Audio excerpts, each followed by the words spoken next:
여러분 안녕하십니까. 6월 22일 토요일 뉴스와이드 시작합니다. 정치권에서 시작된 종부세, 상속세 개편 논의가 큰 화두로 떠오르고 있습니다. 실제 경제 시장에는 어떤 영향을 미칠지 전문가 모시고 자세히 짚어보겠습니다. 이윤수 서강대 경제학과 교수 나오셨습니다. 어서 오세요. 안녕하세요. 안녕하십니까. 예, 일주일 전이죠. 성태현 대통령실 정책실장이 한 언론과 인터뷰에서 여러 가지 종부세, 상속세 문제를 비롯해서 금리 얘기까지 많은 얘기를 하면서 경제권이 굉장히 좀 시끄러웠습니다. 먼저 그 영상부터 잠깐 보도록 하겠습니다. 종부세를 적정하게 개선을 해서 전반적으로 아예 재검토하는 것이 필요하다고 생각이 들고요. 여기에는 제도를 폐지하고 만약 필요한 부분이 있다라고 하면 재산세의 일부 흡수하는 것이 바람직하지 않나 이렇게 생각이 듭니다. 지금 생각에는 상속세율을 가능하다면 일단은 OECD 국가들 평균 수준으로까지는 좀 낮출 필요가 있고 그다음에 그 다음 단계로는 유산 취득세 형태로 좀 바꿔야 되지 않나. 대주주 할증까지 존재하는 상황에서 60%의 세금을 내게 되면 상당한 부담이 될 가능성이 있습니다. 우리나라의 상속세가 굉장히 높은 수준에 있기 때문에 상속세제의 근본적인 개편도 이번에 정부와 함께 추진해 보려고 합니다. 작년에만 56조 세수 결손이 있었고 올해도 30조가 넘는 세수 결손이 예측되는 이러한 상황에서 윤석열 정부는 재정 건전성을 강조하고 있죠. 윤석열 정부의 국정 운영 기조에도 불구하고 정부가 이런 세수 확충 방안을 내놓지는 않고 부자 감세라고 하는 이런 상속세 개편과 종부세 폐지를 추진하는 것을 우리 당은 받아들일 수 없다.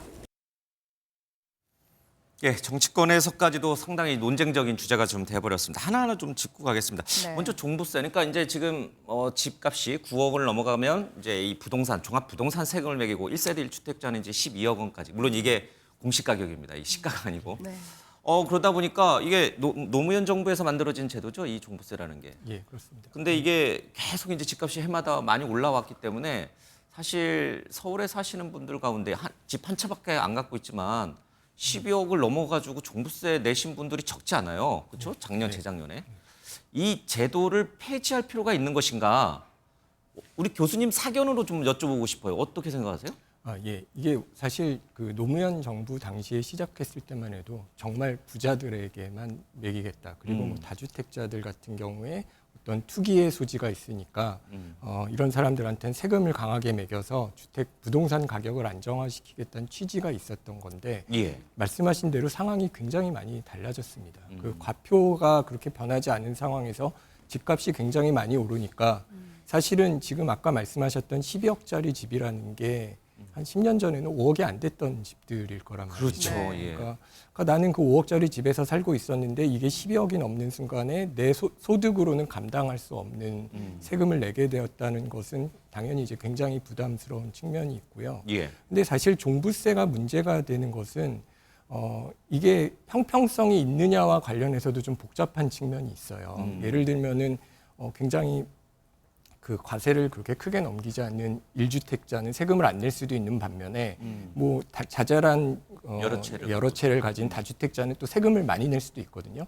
그러면 조세의 원칙이라는 것 중에서 우리가 가장 중요한 게 비례해야 된다. 이거는 소득이라든가 지불 능력에 비례해야 된다는 건데 그런 그 원칙이 깨지는 측면이 있고 네, 그런 측면에서는 이 종부세라는 게 어떤 면에서는 그 과세 이런 것들을 지표를 현실적으로 반영하기도 쉽지 않은 상황에서 형평성도 어긋나는 측면이 있기 때문에 예. 네. 다시 고려하는 게 맞고요. 그리고 이게 좀 얘기가 될 수도 있는 시점에 온 게 여러 가지 그 세율을 좀 낮추는 과정에서 총액도 그렇게 많지 않은 상황이 됐습니다. 아마 한 1조 올해도 아마 3조가 안 된다고 생각을 받아들인 한다면 세수가. 예, 그러니까 이게 세수 입장에서도 어떤 그 아마 성태현 실장도 그런 얘기를 했던 것 같은데 이게 네. 세수의 그 줄어드는 효과보다도 어떤 시장을 왜곡시키는 효과가 크다라고 판단을 한 것 같습니다. 예, 종부세가 우리나라에만 있는 거라면서요? 그렇죠. 보통은 재산세를 해갖고 재산세가 이제 가격이 올라가면은 뭐 그거에 맞춰서 세금을 더 많이 내는 예. 게 일반적인 건데요. 네. 우리나라는 이게 주택 수가 몇 개이냐에 따라서 세율이 달라지는 특이한 그 구조를 가지고 있기 때문에 예. 뭐 모르겠습니다. 어느 나라에 우리가 모르는 어떤 나라에 있을 수 있겠지만 네. 일반적으로 재산세라는 것은 주택 가격에 비례하지 주택 수에 비례하지는 않는 걸로 알고 있습니다. 종부세를 그렇다면 완전히 없애는 것이냐 아니면 어느 일부분만 일주택자만, 폐지를 하는 것이냐 의견들이 분분합니다만 대통령실에서도 초반에는 완전 폐지를 언급했다가 이번에는 사실상 전면 폐지다라고 입장을 조금 바꿨거든요. 어떤 방향으로 흘러가야 된다고 보시는지요? 저는 사실상 이게 복잡하니까 그냥 그리고 지금 되게 시끄럽잖아요. 예, 예. 시끄러우니까 얘기가 그래서 누구는 나오는데 내고 누구는 안 내는지 네. 그게 사실 이게- 굉장히 궁금해지는 상황이기도 해요. 이게 또 부자들은 또 피해가는 방법도 찾을 수가 있는 거고 예. 그래서 굉장히 어려운 문제인데요. 예. 사실은 그 1주택자에 대해서는 완화를 시켜준다는 측면이 정치적으로는 바람직할 수도 있는데 또 임대 소득을 임대의 공급자라는 측면을 생각을 해보면은 예. 사실은 1주택자한테는 또 혜택을 주는 게 꼭 바람직하냐 이런 것들도 사실은 논쟁의 여지가 있는 측면이 없지 않습니다. 예. 예를 들면은 아마 이게 세금이 결국은 임차인에게 전가된다라는 문제를 이제 예. 일부에서 얘기를 많이 하는데 사실 그 일반적인 경제학 원론 수준에서의 교과서에서는 이게 임차인한테 전가가 되지 않을 수도 있다라고 얘기를 합니다만 예. 현실은 생각보다 굉장히 복잡하거든요. 그래서 이게 공급이 제한적인 시장, 그러니까 우리나라 부동산, 특히 서울 같은 경우에는 공급이 제한적인 반면에 새로 그 아파트를 팔 수 있는 사람이 들어오려면 아파트가 지어져야 되는데 예. 그런 게 어려운 시장에서는 사실은 파는 사람이 사려는 사람한테 세금을 전가하는 현상이 나올 수도 있어요. 사실 우리가 실질적으로 이거를 엄밀하게 우리나라에서는 안 보지는 못했지만 네. 실제로 전세가가 오르고 부동산세가 오르는 과정에서 뭐 어쨌든 간에 이런 세금이 그 임차인에게 전가되는 것이 예. 아닌가에 대한 우려가 있었고요. 네. 우리나라에서는 연구가 없는데 그래서 제가 급히 찾아봤더니 미국 같은 경우에는 MIT에 2018년이니까 그렇게 오래되지 않은 예. 것 같아요. 박사학위 논문이 하나 있었는데 보스턴을 가지고 상업용 부동산을 한 겁니다. 그러니까 네. 꼭 뭐 주거는 아니지만 어쨌든 임대도 어느 정도의 상업성이 있다고 예. 보면은 거기서 근데 좀 찾은 게 좀 놀라웠어요. 저는 이게 1달러의 세금이 오르면은 5km 밖, 그러니까 좀 외곽 지역은 한 50센트 정도 세금 이게 임대료가 오른다, 전가가 돼서. 전가가 된다는 건데 그 5km 안에, 그러니까 굉장한 도심 내에서는 1달러가 넘더라고요. 1달러 6센트에서 1.39달러. 그러니까 이게 실질적으로 굉장히 공급이 제한적이고 수요가 많은 지역에서는 그 어떤 세금이 올랐을 때 그게 임차인에게 전가될 수도 있다라는 측면에서는 사실은 임차인의 입장에서 보면 이게 제 부자 가지고 있는 것에 대해서 좀 불만족이 있을 수 있겠지만은 네. 이렇게 세금이 전가된다라는 입장이라는 것을 놓고 생각을 해본다면은 예. 이거를 완전히 차별화하기도 어렵고요. 네. 그리고 장기적으로 이게 가격을 뭐 부동산 가격을 어떻게 할 것이냐는 문제를 놓고 볼 때 우리가 부동산 가격 얘기할 때 보면은 집이 신규 주택이 얼마냐 네. 그거 보잖아요. 예. 지금 강남에 집이 몇 채 있냐 이거를 안 보죠. 새로 들어오는 집 일종의 저희가 유동 플로우라고 하는 어떤 얼마만큼 새로 건축되는가를 예. 본다라고 할 때 네. 어떤 면에서 그 집값의 수익성 우리가 집을 사는 사람도 있지만 어떤 우리나라에서는 이 투자의 가치로서도 집을 우리가 무시할 수 없는 상황에서 어떤 임대를 공급하는 사람은 어떤 대기업이나 아니면 어떤 상업적인 임대주택이 많지 않은 상황에서 어느 정도는 다주택자가 임대를 하는 것을 고려해야 되는 시점에 있어서는 네. 이게 임대 수익이 세금으로 인해서 떨어진다 그러면은 수요가 떨어지는 거는 사실은 부정하기는 어려운 측면이 있기 때문에 네. 그냥 저는 비싼 집을 가지고 있으면 예. 세금을 더 매기고 지금 뭐 재산세보다 더 올려야 된다면은 네. 뭐 종부세에서 깎이는 만큼 세율을 올리고 예. 그러면은 이게 임대인이건 아니면 내가 부자 어떤 비싼 집에 살고 있건 간에 네. 내야 되는 거죠. 오히려 1가구 1주택자는 내가 지금 살고 있으니까 그걸 임차인에게 전가 못 시키는 예. 거고 예. 그런 부자한테는 그냥 세금을 매기고 오히려 1가구 2주택 이런 조건은 안 따지는 게 맞지 않나. 그게 너무 네. 복잡하기 때문에. 그러니까요. 예. 미국 보스턴 연구 결과이긴 하지만 굉장히 흥미롭네요. 그러니까 집주인의 세금을 1달러 올렸더니 반경에 5km 이내에 있는 그 뭐랄까 임차인. 세입자들 네. 오히려 전세 사는 서민들은 임대료가 더 그보다 1달러보다 더 많이 올라갔다는 거 굉장히 놀랐습니다. 어쨌든 민주당에서 이 종부세를 폐지하겠다는 얘기를 이제 자체적으로 꺼냈으니까 국회에서 진행되는 상황 또 정부 상황을 좀 얘기 지켜보겠습니다. 다음으로 또 논쟁적인 게 상속세입니다. 이거는 그 기업하시는 분들, 중소기업 하시는 분들을 비롯해서 대부분 굉장히 많은 분들이 얘기를 해요. 아 이게 진짜 이 세금 때문에 가업 승계도 못 하고 그냥 회사 정리해가지고 저기 싱가포르나 어디로 그냥 이민 갈래? 이렇게 얘기하시는 분들이 굉장히 많은데 또 서민들 입장에서 보면 아니 부자들 그 세금 내는 거 가지고 자꾸만 이렇게 깎아달라 그러면 이게 되느냐 이제 이런 얘기도 좀 있습니다. 상속세가 우리나라 그러니까 경제협력개발기구 OECD 기준으로 봤을 때 우리나라가 어느 정도 수준이에요? 상속세율이라든지 이런 것들은? 아까도 그 되게 높다라는 예. 말씀하셨는데 사실 우리나라가 전반적인 세 부담이 높은 나라는 아니었어요. 사실은 그러니까 2020년 기준으로 OECD에서 어떤 세금은 GDP 중에서 세금을 내는 비중을 계산을 해보면 예.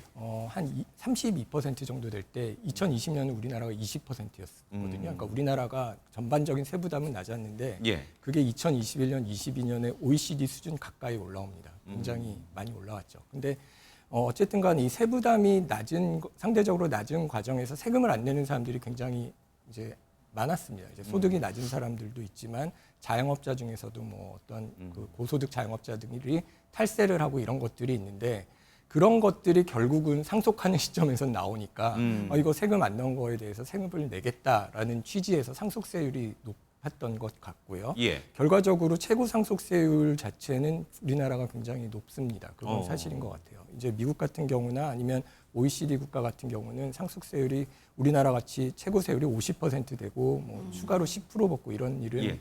이제 있지는 않는데요. 예. 근데 아까 말씀하셨듯이 이게 기업의 문제가 되느냐에 대해서 이제 기업의 어떤 영속성에 문제가 된다라고 하는 측면에서는 검토를 한번 해볼 필요성이 있는 것 같습니다. 세금 내려고 뭐 기업을 팔아야 돼요. 기업을 팔아서 세금을 내야 되는 상황이니까 어떤 기업 가업 승계나 기업 승계가 이루어질 수 있겠습니까? 네. 근데 저는 가업 승계는 잘 모르겠고요. 이게 가업 승계를 우리가 지지를 하려면 사실은 이게 그 지금 운영하는 사람의 그 2세가 물려받았을 때 2세도 영업 경영 능력이 되게 탁월하다라는 거를 어떤 면에서 그 증명이냐. 고용이나 그 주주들이 그 동의를 해서 이루어져야 되는 거라고 생각을 하고요.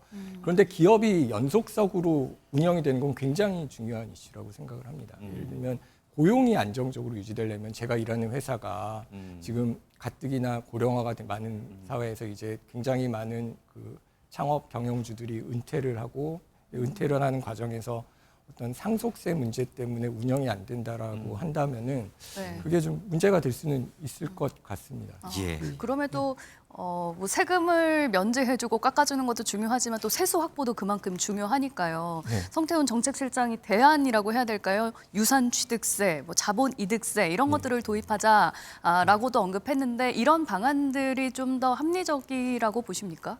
어떤 면에서는 이게 상속세에서 거치지 않는 세수를 자본이득세라는 것, 그러니까 실제로 이걸 물려받은 다음에 어떤 그거를 이득에 대해서 파는 취득세를 시점에다 내는 내는 거. 것은 예. 그 합리적인 방안이라고 생각을 합니다. 근데 이슈가 되는 게 아까 종부세는 제가 금액이 작아서 네, 상대적으로 세수 확보가 쉽게 별로 안 없앨 수가 된다. 있는데 예. 상속세는 이게 금액이 꽤 큰 걸로 알고 있어요. 예. 아마 15조에서 징역까지 하면 20조가 넘는 수준이기 때문에 네. 이게 사실은 함부로 없앤다라고 하기가 어려운 게 그러면 이 상속세에서 줄어드는 부분을 다른 세수로 채우는 데 그렇죠. 과정까지는 굉장히 시간이 오래 걸릴 거기 때문에 네. 그 과정까지의 세수를 어떻게 확보하느냐는 문제를 생각을 해야 될 거라고 생각을 합니다. 예. 특히나 이슈가 되는 게 아까 팔아버리고 그냥 예, 싱가포르 됐잖아요. 이민한다는 분 많아요. 왜 싱가포르인지 모르겠지만. 뭐 그러면은 차라리 예. 그 시점에서 어쨌든 세금을 걷겠지만 예. 이걸 자본이득세로 하는 과정에서 이게 조금씩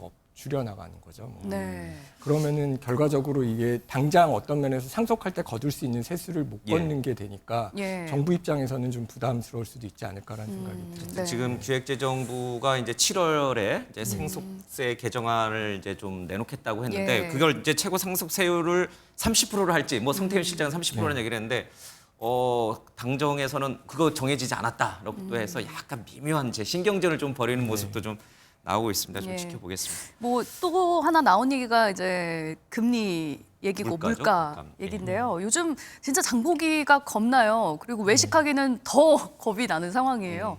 우리나라 식품 물가가 OECD 국가 중에서 1위를 했다고 하는데 이거 어느 정도라고 봐야 되나? 왜 이렇게 오르는 거라고 보세요? 그 보고서 쓰셨죠? 아, 예, 여기 저도 우리 같이 이 썼습니다. 교수님이 그 보고서 쓰신 분이랑 오늘 자세히 제대로 좀 딱, 말씀을 예, 예. 해주시죠.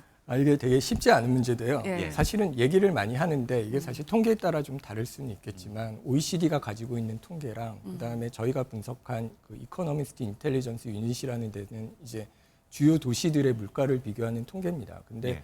거기서 보면은 의류라든가 특히 이제 농식품 같은 경우에 우리나라가 굉장히 수준이 높았습니다. 이제 OECD 대비 50% 정도 높은 거니까 굉장히 높은 건데 예.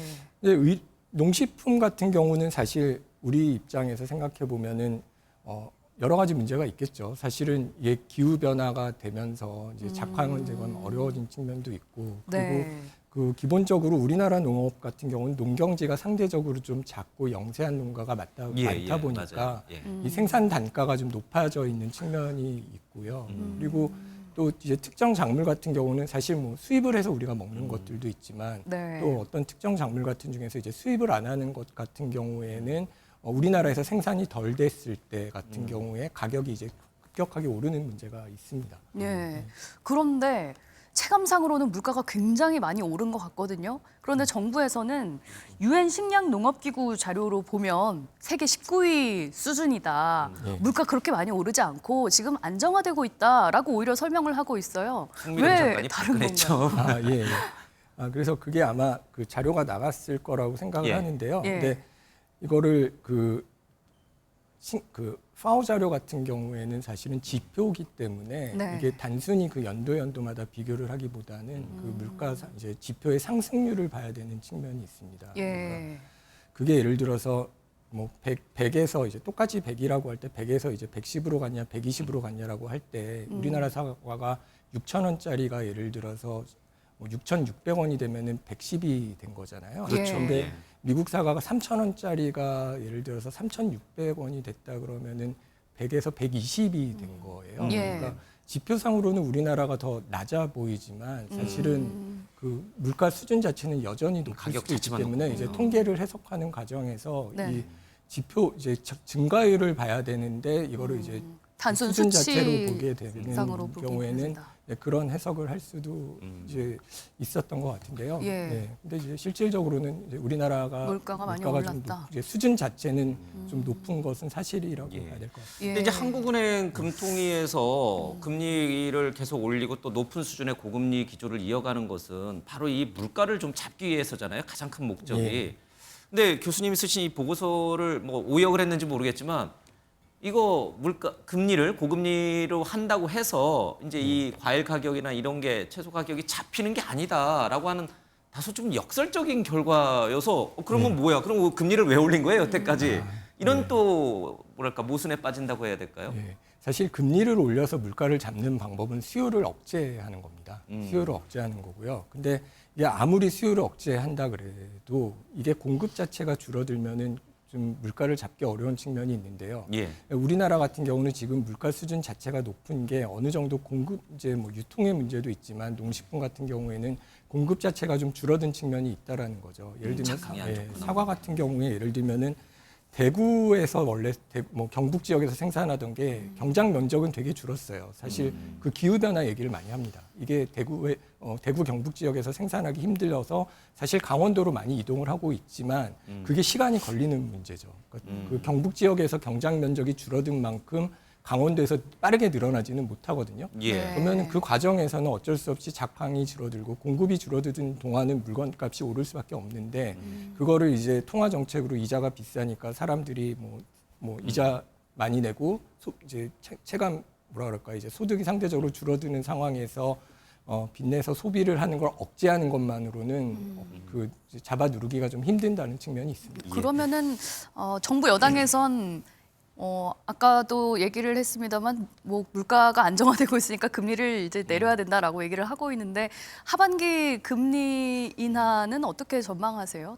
예, 사실은 물가는 우리가 근원 물가 상승률이라 그래서 네. 이제 뭐 사실은 농식품 이런 건 빼고 에너지 이런 건 빼고 실질적으로 좀 변동성이 적은 물가를 상승률을 보는데 그 물가 상승률은 좀 어느 정도 우리나라가 다른 나라에 비해서 상대적으로 안정화된 거는 맞아요. 예. 그런 측면에서는 이제 이제 이자율을 내리는 것에 대해서 생각을 해볼 수도 있는 시점이 된 거는 맞습니다만 이게 환율 문제가 좀 남아 있는 것 네. 같아요. 사실 우리가 예전에 그 미국이 올릴 때 우리가 안 올리는 것에 대해서 어떤 이자율 격차가 커지면 환율에 문제가 되는 거 아니냐라고 예. 얘기를 했는데 사실은 이자율의 격차 자체보다도 그 이자율 격차가 어떻게 될 것이냐라는 기대가 환율에 미치는 영향이 되게 큽니다. 네. 근데 이게 환율에 대해서 우리가 좀 생각을 해봐야 되는 거가 최근에 이제 미국이 이자율을 내릴 거라고 생각을 했다가 올해 내릴 횟수가 급격하게 줄어들고 그렇죠. 네, 그러니까 미국 이자율이 높은 거는 상대적으로 오래 갈 것이다라는 것에 대한 연준 의장이나 어떤 관계자들의 발언이 4월에 나왔을 때 예, 예. 네. 우리나라는 아무것도 안 했는데 원달러 환율이 급등했거든요. 네. 그러니까 뭐 1,400원 가까이 가지고 하루 사이에 10원이 오르고 이런 네, 일이 네. 있었는데 미국이 이자를 낮추지 않는 상황에서 우리가 먼저 이자를 낮춘다 그러면 사실은 그 환율이 좀 영향을 변동할 줄 수 있는. 영향을 줄 수 있기 때문에 예. 물가는 선제적으로 안정이 되지만 금리 인하하는 건 좀 섣부르다. 현재적은 쉽지 않을지 않을까라는 생각을 예, 참 경제 이슈가 이제 우리랑 먹고 사는 문제이기 때문에 직결이 돼 있어서 굉장히 관심이 많은데 이렇게 복잡하고 결정을 내리기가 어렵습니다. 네. 예, 지금까지 서강대 경제학과 이윤수 교수와 함께 얘기 나눠봤습니다. 네, 잘 오늘 말씀 들었습니다. 감사합니다. 감사합니다.